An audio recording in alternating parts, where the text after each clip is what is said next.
Hey, Helluva boss. How are you doing? I don't know what to do.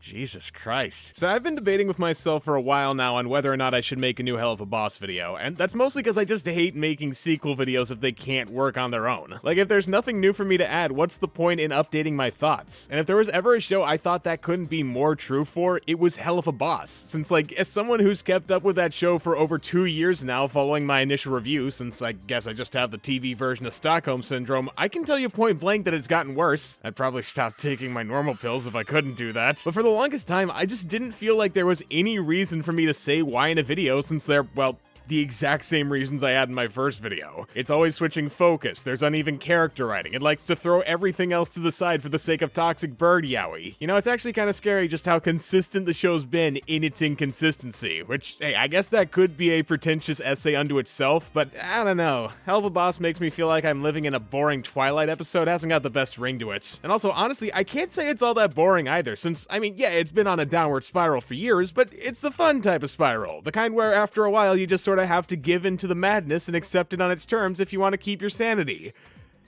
That's what fun is, right? Like, it's not as if you're actually invested anymore. The time where that was true is about as far gone as your hope the thing could ever improve, but you also can't bring yourself to drop it since you've been following it for so long, so all you can do is laugh. Laugh at the idea you were ever invested, that you ever cared, that you ever thought this could be something great. Because the only alternatives to that are either A, gaslighting yourself into thinking it's still good, or B, dropping it. And I am an insecure man who hates change but loves complaining, so for me there was really only one option here. Or at least, that's where I thought I was until I saw the finale for Season 2, which was when, for the first time in literal years, I felt something for Helluva Boss I hadn't felt in a really long time. Angry. And at the time, I was really confused with that, since I was so sure I'd given up on this series. I figured there's nothing it could do to make me seriously get mad anymore. I'm supposed to have crossed the event horizon here. Anything stupid this show does should make me react like a miraculous Ladybug fan, but every time I watch this episode, I just can't help but get unreasonably pissed like I never have before with this show. And after sitting on it for a while, I think I finally understand why. This is the point where I gave up. Where I really gave up. To an extent I didn't even realize I could fold on a show this much. Like, sure, before I thought I'd given up at a couple moments, but this was when I realized, even if it was subconscious, that I'd still been holding out hope this entire time that it could bounce back. And I'd say that's a very human reaction to have. I mean, I know I'm sort of branded as an all-time VivziePop hater for having 2 popular videos where I shit on this and Has Been Hotel, but legitimately, the only reason I made those videos in the first place was so I could talk about my frustrations as someone who saw the potential and talent they both clearly had that was being wasted on issues that felt so fundamental and basic. Fun concepts and conflicts that get sidetracked for bullshit. Great songs and fight scenes without proper build-up or emotional investment. Strong voice acting on characters who are forced to spit exposition and soap opera level dialogue. It felt like for every good trait these series had, there was something else to pull them right back down, and I hated that, since those great traits still existed, and it's how I could keep watching Helluva Boss despite it becoming such a joke to me. Because the concept of demon assassins killing living people for dead clients is still fun. Blitz as a character is still interesting, and I like seeing him navigate his emotional issues with the rest of his staff. The production values only get higher and higher each episode, and they're always finding new ways to top themselves. There's visible passion that exists in this show, and I've never tried to hide how much I appreciate it.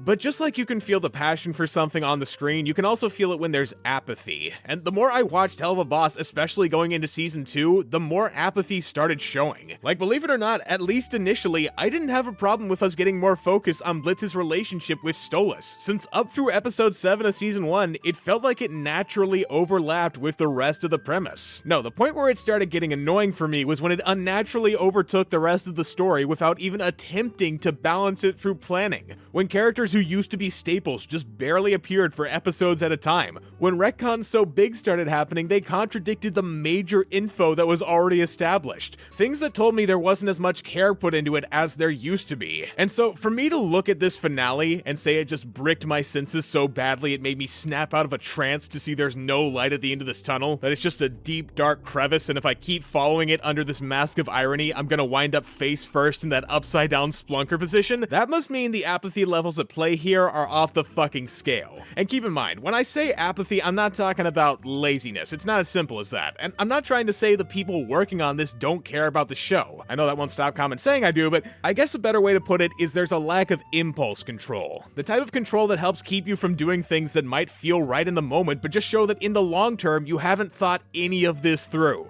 Like me using this image I've had on my PC for 6 years as an example, or me not cutting my confession of that in editing when I had the chance. And that's sort of the double-sided genius and tragedy of Season 2's finale, since I'm not sure I've ever seen a season of anything that summed up better in a single episode, but that's also the problem, seeing as it perfectly demonstrates why you shouldn't let your impulses guide a creative project. So while it really was just one specific moment here that finally broke me, I feel like I can tell you all the ways the show's impulse control has fucked it through how it all converges in this episode. Which means obviously I have to start by mentioning the Millie pregnancy arc. Okay, so Millie's a topic I've been making jokes about for years now, and that's mostly due to the fact that despite supposedly being a main character, she's barely ever had one of her own. Like, since the start of the show, her main traits have been that she's southern, she's violent, and she's Moxie's wife. And what's funny about this is that Vivzy Pops made it clear she hates this observation multiple times, including a tweet from near the start of Season 2 where she said Millie was going to get her episodes this season and that they would prove she's an interesting character. So in a way, you could say Season 2 was Helluva's attempt to show Millie isn't just a housewife. And she ends the season pregnant. Listen, I'm not trying to say there wasn't an attempt to give Millie some depth. I'm just saying the show's sort of impulsively compelled to write her around her relationship to Moxie, even when they're trying to make her special, since, barring one exception, they never gave her anything else to build off. But that exception's also interesting, seeing as it apparently wasn't going to be one at first. Now, the episode in question, Ghostfuckers, isn't that great to begin with. You know, it's sort of table scraps for Millie's character, basically showing how Blitz taught her she could be more than a killing machine and rise above what society says she can be, which is, I don't know, kind of ironic given the only way this knew how to add on to her was through showing us traits she doesn't have anymore, meaning they can't build off them in the future, but there's a world where this was much worse. Of course, I'm not going to show any of what I'm about to mention since I don't want to encourage leaks, even if they're years old. It's a scummy thing to do to people's work, and you shouldn't spread them around, especially before the official thing is released, which these initially weren't. But to just describe what this really old, well-known leak showed for the sake of my point here, essentially in an earlier version of this episode, there was going to be a scene where the villain guy tried to use his illusion powers to encourage the cast to end themselves. So for Moxie and Blitz, you hear what you'd expect to upset them based on their characters, but then for Millie, it says, "You're a bad wife." And off of that, she almost does it.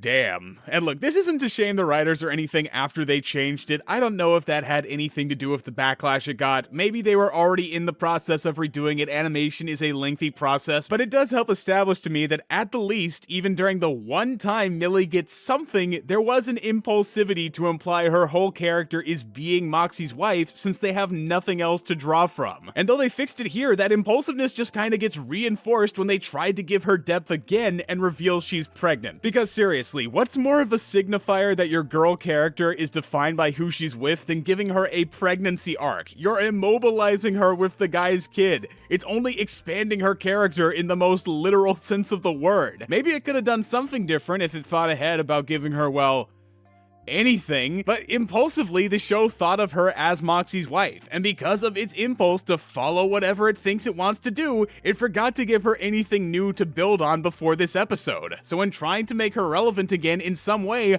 I'm not surprised this is the route they took. But hey, be grateful, Millie. Change isn't all it's cracked up to be. Just look at the absolute state of the show's main ship. No, that's the good one. I meant Stolas and Blitz. So like, Stolas has kind of been talked about to death online for how confusingly bullshit it is, and really that's with good reason, since the series itself clearly changes its mind a couple times on what it wants the ship to be as it's going. At first, it's a transactional thing, where Blitz uses Stolas' book to go to the living world in exchange for casual sex, which they're both fully aware of. Then, it becomes a love-at-first-sight thing for Stolas, who somehow didn't realize it was transactional until recently. Then, it's actually Blitz's fault for thinking that, since Stolas had good intentions and he's the one in the wrong. You know, I could go on forever about all the shifts in this that honestly, after after a certain point are basically trying to gaslight you into thinking shit happened differently than how you first saw it, but loads of people have already talked about that before, including this asshole, so I'm not gonna waste my breath on it. Especially given none of that shows just how impulse-based this whole thing was, like the finale, which is actually kinda extremely ironic seeing as it's the only time so far where they're officially together as a couple. So you'd think, since this is the end goal of all that torment, it would be where things finally straightened out, but you'd be wrong. Because you wanna know what the main problem with impulse-based storytelling is, where you just go where your heart takes you regardless of logic or continuity?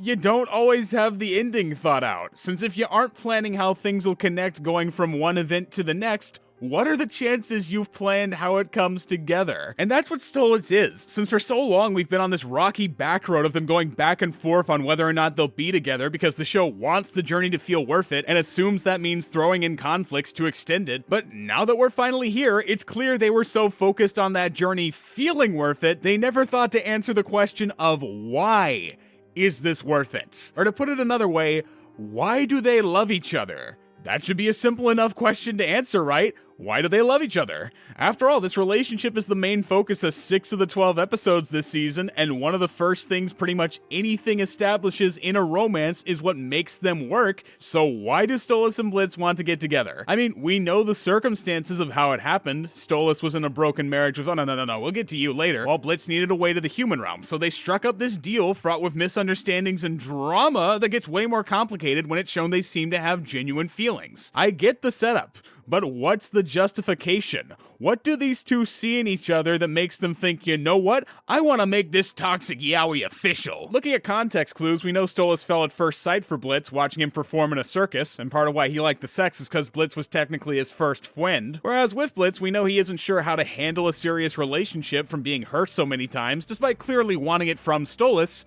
But where's the why? What do these two see in each other? What do they get from this transaction that separates it from other partners they've had before? I'm not asking for much, I just want them to say or imply something they like about each other. Personalities, habits, hobbies, attitude, fucking anything. But they never do, since they can't. Because when you cut the cake of this relationship and look under the melodrama icing it's coated in, you will find nothing, since there never was a cake. There was only the illusion of it. Oh, they knew how to make it look like they were building a cake by throwing stuff in a bowl and stirring it and all the other shit you'd expect would lead to a good relationship, but when you look inside that bowl, it's nothing but icing, since it wasn't initially meant to be a cake. At first, it was supposed to be icing. Their relationship was based completely on sex. It was intentionally shallow. It's just that eventually the writers decided they wanted it to have more depth from the start, and that didn't work since the foundation was pure icing, so all they could do was superficially structure it to look like there was depth. A childhood backstory, misunderstandings, gut-wrenching vulnerability, and retcons. It's all compensation to flesh out the ship. But no matter how much they try to flesh it out retroactively and say something was there, it doesn't fucking matter if you don't get some eggs.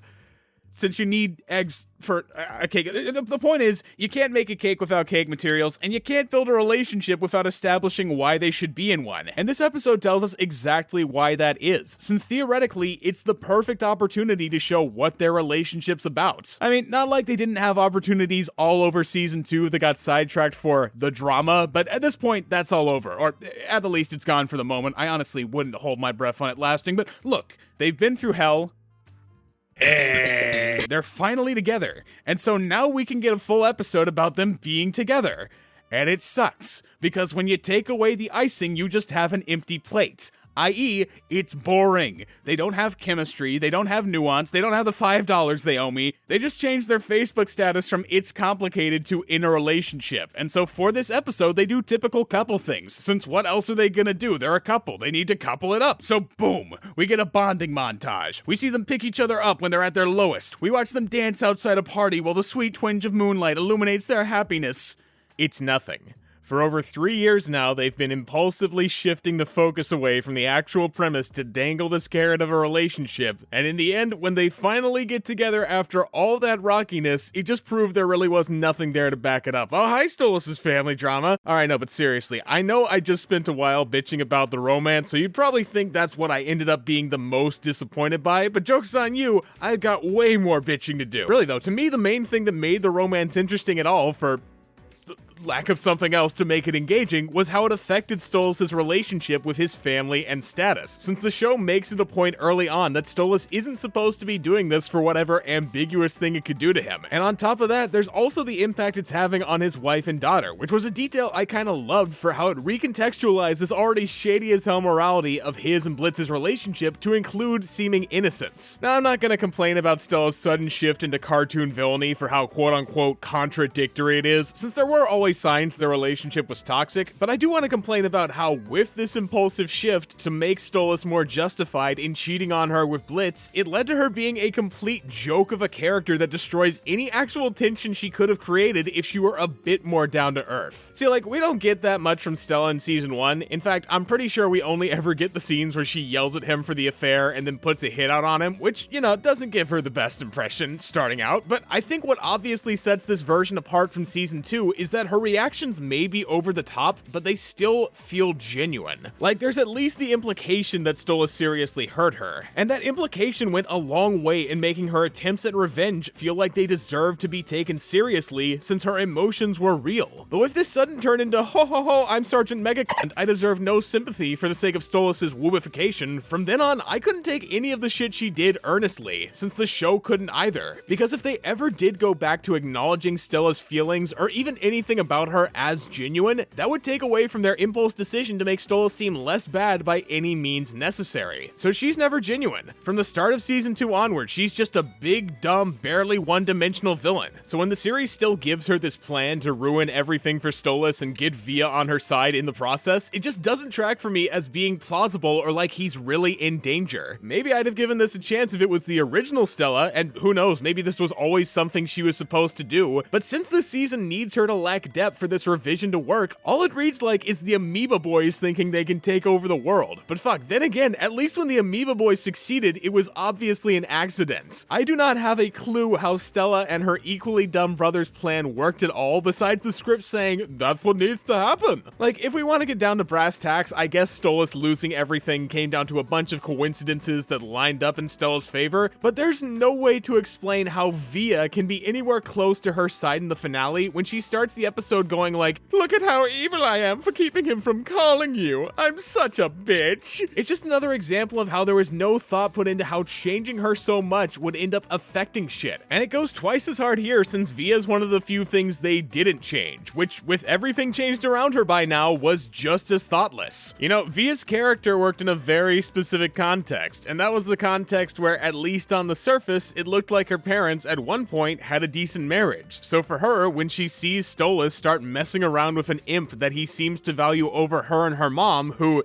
to Via's knowledge, hasn't done anything to deserve it, he looks like a massive asshole who will abandon her. It's why episode 2 was one of the best of season 1, since it gave Stolas the chance to reflect on his actions for once and let her know he's not gonna abandon her. But it should be obvious to her why Stolas likes Blitz so much in season 2, seeing as Stella is openly an abuser to him every moment of the day. She's not hiding what she's like from anyone, so by now when Stolas is trying to call her and Stella's laughing about it with her brother, there should be no fucking reason for her to assume he doesn't care. Like in her big speech at the climax about, oh, you lied to me, Dad, she's saying shit like, you don't care about Mom, and you don't care about me, as if those two are in any way fucking comparable. But this is the same episode where Stella does this shit. It's inconceivable logically. And I think the writers actually knew that was the case too, which is why they added the bullshit of, I found antidepressants, did I make you take these? Since hey, their impulse decisions and lack of planning might have led to this conflict making zero sense, but they could still salvage it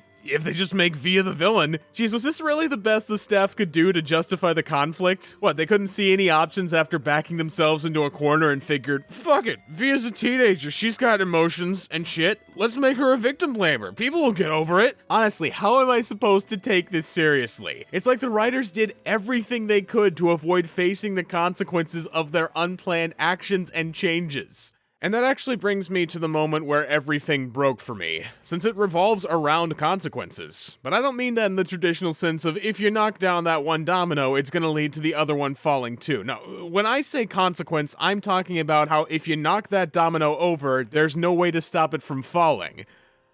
Okay, I mean, technically, I guess if you're fast enough, you could catch it, but the idea I'm getting at is that generally, once you do something, there are certain rules that have to apply which keep you from undermining it. Since without those rules, consequences wouldn't matter. If you could stop the domino in place and make it rise back up before hitting the next one, there would be no consequence. And the impact of you knocking the domino over would now have zero effect. But you can't stop that domino in place, since you're not a wizard and gravity doesn't work that way. These are the rules that give weight to consequence, in this case, literally. And it's why consequence can be so great for conflict in stories, since there's nothing the characters can do to stop it, and as the audience, we can get more invested in their conflict by empathizing with how powerless they are to change things. Once Han and crew get captured by Vader in Empire Strikes Back, there's nothing Leia or Chewie can do to stop him getting frozen in carbonite, and we empathize with that. The consequence of them getting caught is that there's nothing they can do to help their friend or themselves. Now, if Leia suddenly got force powers from nowhere and used them to escape,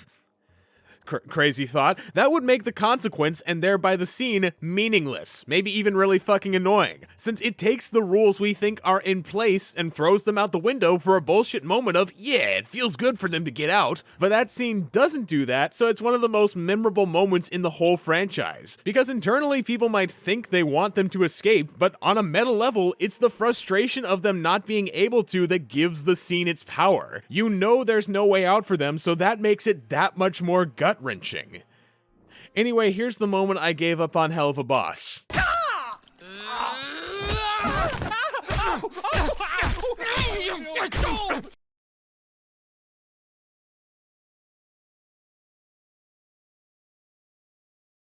Alright, context. So, in the previous episode, there was a big deal made about Stolas losing his status, his title, and his power for 100 years while Stella's brother takes over his estate. Don't ask me how we got here, it doesn't matter, it's dumb. Just focus on how the power of the scene is supposed to come from Stolas, this extremely powerful demon who was a part of royalty, is now no better than literally any other demon. So he can't do magic, he can't see via, he can't do shit. And theoretically, this is a cool thing. It's an actual status quo change that puts him in a position where he has nothing. And the first time I was watching this, when it got to the point where he tried coming over to see Via, I thought, ooh, some good soul crushing's about to start coming.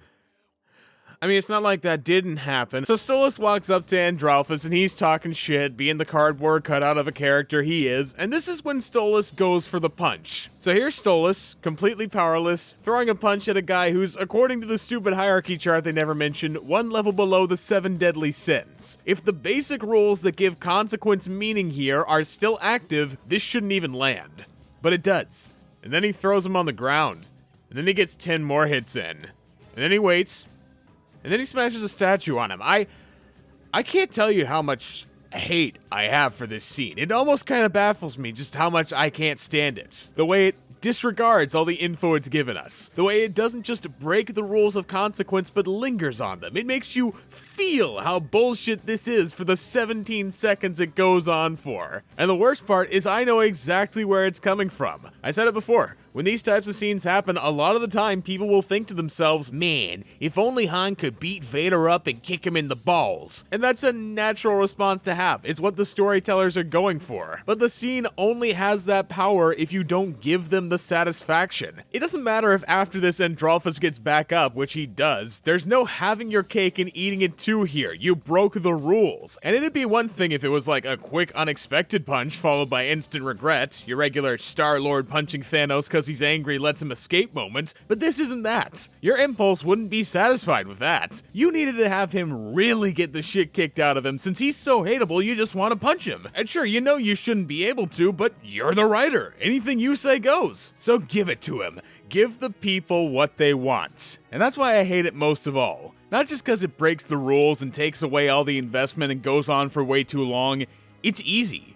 It's so fucking easy. Look at any reaction to this episode. Everyone smiles at this moment, and I don't blame them. It's engineered to play to their most basic instincts. Oh, bad man bad. Me like when hit bad man. But this is them telling you they don't care. They have no restraint. They have nothing to keep them from going against their impulse of what feels good in the moment. They're thinking like a fan, and that's one of the worst things you can do as a storyteller, since one of the most basic things you learn in writing is that the fans don't know what they want. If fans got their way, every slow burn romance would have the couple getting together in the first episode. They love instant gratification, but that's not always good storytelling. Like, every writer is a fan of their own characters and stories. It's why they're writing it. But you have to be a storyteller before a fan. There's a reason kill your darlings is such a well-known mantra in literature. It doesn't just apply to getting rid of the things you worked hard on that don't fit in. It means going against what you want if it makes a better story. And I've never seen anything that's more self-indulgent in my life. It's one of the most openly proud writing towel throws I can think of. And I know it was technically done with the fans in mind, but if you care about the fans, you should challenge them. Everyone thinks they want the kids to survive in Grave of the Fireflies, and on an emotional level you do, but Isao Takahata knew that wouldn't be nearly as poignant narratively speaking. It would have sucked all the impact out of the realism that movie had. And I know I'm comparing kids dying in post-World War II Japan to a gay Birdman punching another gay Birdman, but it's all just to say that this doesn't respect you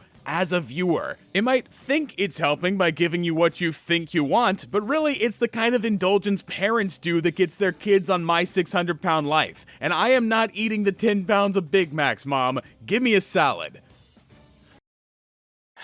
Dude, I really didn't think I was gonna get this riled up over Helluva Boss of all things, but I guess there was a point where I did have a connection to it, whether I realized it or not. Hell, maybe the reason I feel the need to laugh at it now is to hide how angry and sad it makes me seeing this initially promising series just give up on itself to follow whatever new dragon it thinks it's chasing without any end in sight. You know, some people asked me, why did you give advice at the end of your first Helluva Boss video? And all I need to do to justify that decision is show you how the things become, since it's literally everything I was afraid the show would turn into. For me, watching this season play out was basically the worst possible timeline, and I'm not happy about it, not even a little bit. I hate seeing what Helluva Boss has turned into, and so while I'm gonna keep watching just to see what new stupid ways it finds to insult my intelligence, I'm not gonna hold out hope that it's ever gonna rise above being anything but a trash fire that's occasionally fun to laugh at and really nice to look at. Since if I decide to raise my hopes even a millimeter higher, I know I'm just gonna end up regretting it sooner or later. So unless something completely unexpected happens, this'll be my final word on it.